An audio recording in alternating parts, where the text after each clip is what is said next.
abangaka nje lapha esontweni mangasakwenzeke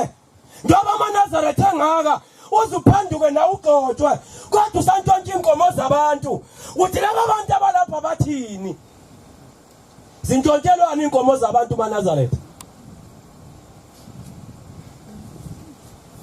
zintshontshelwana inkomo zabantu uzunqoma ukuthi ushaya unkosikazi wesibili usho ulobola ngeenkomo zamanye amadoda Tumfoka sibanibani inkomo shana ngophondo lapha kanti kusho indonda eyisele ntshontsha inkomo zabantu nisho kuwe njalo Hlinile uyintshontshelani inkomo zabantu baba yini edala kuleli bandla namhlanje kushadisa umuntu ongakholwa nokholwayo uhlanganiswa kanjani umuntu ongalona iNazaretha noyiNazaretha ngalekhathi ubeka iBhayibheli kanje phansi ubeka isandla sentombi la ngaphansi ubeka sendoda ngapha emthandazwa ukuthini